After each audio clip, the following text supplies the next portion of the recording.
12वीं कक्षा में पढ़ता था, तो हमने एक हाइजेनबर्ग अनसर्टेनिटी प्रिंसिपल होता है फिजिक्स में, जिन्होंने फिजिक्स पढ़ी होगी, जो कहता है the simultaneous and exact determination of both the position and the velocity of A particle is impossible. यानी किसी भी का गति और स्थिति का एक साथ निर्धारण असंभव है।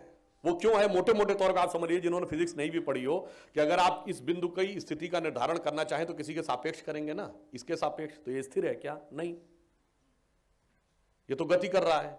धरती के सापेक्ष करेंगे, धरती स्थिर है? नहीं, वो भी गति कर रही है। धरती सूर्य के सापेक्ष है। तो जिस क्षण आपने स्थिति का सही निर्धारण किया तो गति में त्रुटि आ गई। अगर आपने इसकी वेलोसिटी को टेक इनटू अकाउंट कर लिया तो स्थिति में त्रुटि आ गई। तो स्थिति और गति का एक साथ निर्धारण संभव नहीं है।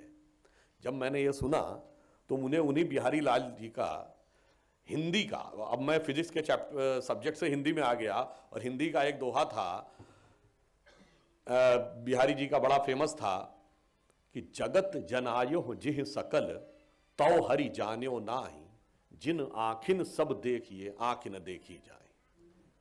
इस जगत का ज्ञान जो ईश्वर कराता उसे आप जीवन में कभी नहीं देख पाते। जैसे जिन आंखों के द्वारा आप सारे संसार को देखते हैं, अपनी जिंदगी में कभी आप अपनी आंख नहीं देख पाते। शीशे में आंख का प्रतिबिंब देख पाते हैं, आंख नहीं देख पाते। इसका अर्थ क्या हुआ?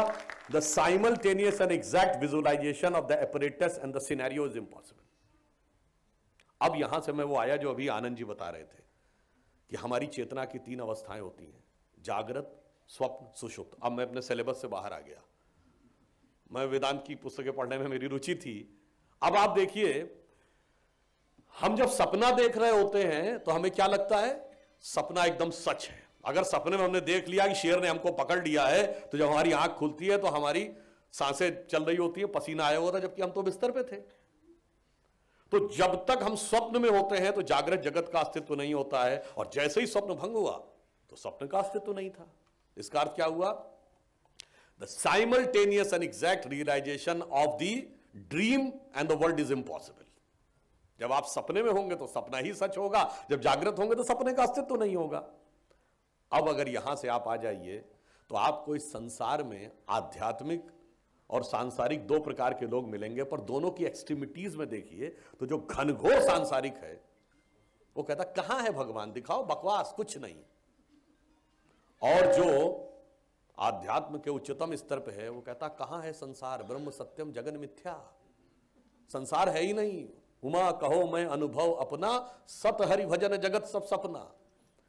तो अब इसका अर्थ क्या हुआ? इसका अर्थ यह हो गया the simultaneous and exact manifestation of the God and the world is impossible.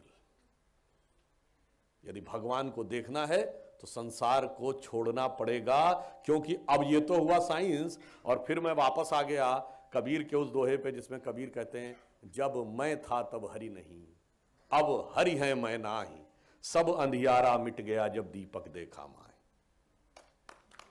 तो इसका अर्थ क्या हुआ? विज्ञान और आध्यात्म इस कदर जुड़े हुए हैं, महर्षि जी ने उसे खोज कर दुनिया के सामने रखने का एक प्रयास किया।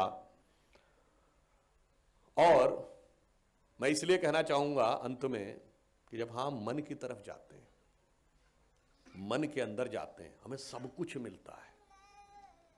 शायद जो लोग क्वांटम थ्योरी पढ़े होंगे तो इलेक्ट्रॉन एक साथ कई जगहों पे दिखता है और आपके ऑब्जर्वेशन से भी प्रभावित होता है। आप देख रहे हैं तो इलेक्ट्रॉन वहां दिखेगा, नहीं देख रहे हैं तो नहीं दिखेगा। अभी साइंटिस्टों से कहिए, सामान्य जगत में तो कहेंगे ये बकवास है, और क्वांटम में सही है। इसलिए अभी जो ज्ञान हमारा उत्पन्न हुआ है, क्योंकि वो नेटवर्क से कनेक्टेड है ना, तो अभी जितना पता है वो भी पता लग जाएगा, जो भविष्य में पता लगना वो भी पता लग जाएगा।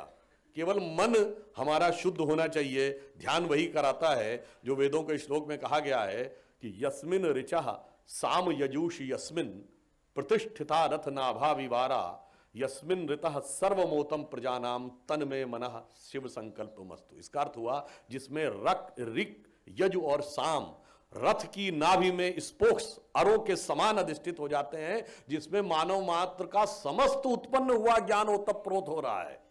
जो उत्पन्न हो चुका और जो उत्पन्न होने वाला है, ऐसा मेरा मन अच्छा संकल्प वाला हो।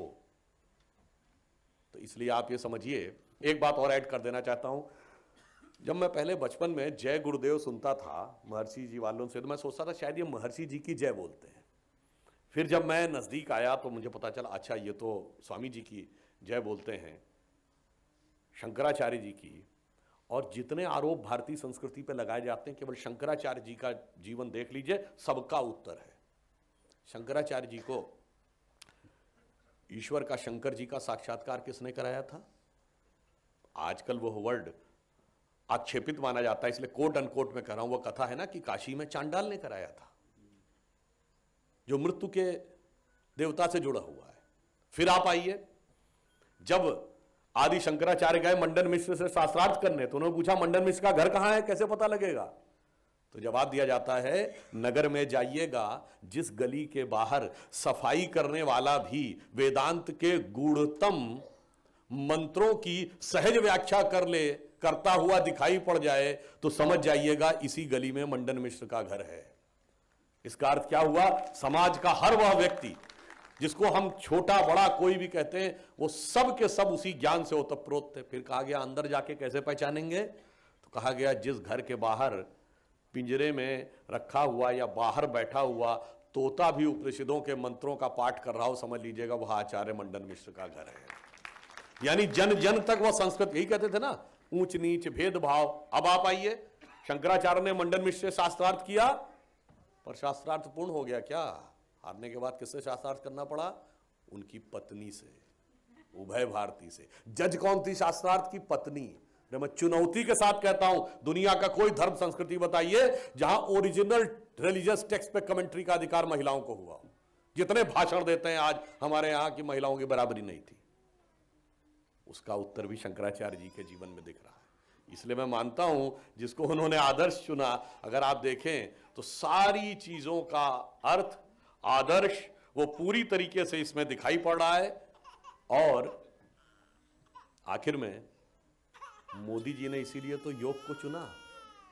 आज स्थिति यह हुई कि जब योग यूनाइटेड नेशंस में लाया गया तो 170 से अधिक देशों ने उसका समर्थन नहीं किया। They became सेकेंडर of the proposal, यानी द्वितीयक बने, प्रस्तावक बने, दूसरे प्रस्तावक। आज तक यूनाइटेड नेशंस के इतिहास में कोई ऐसा प्रस्ताव नहीं आया जिसमें 170 से अधिक देशों ने उसका समर्थन किया।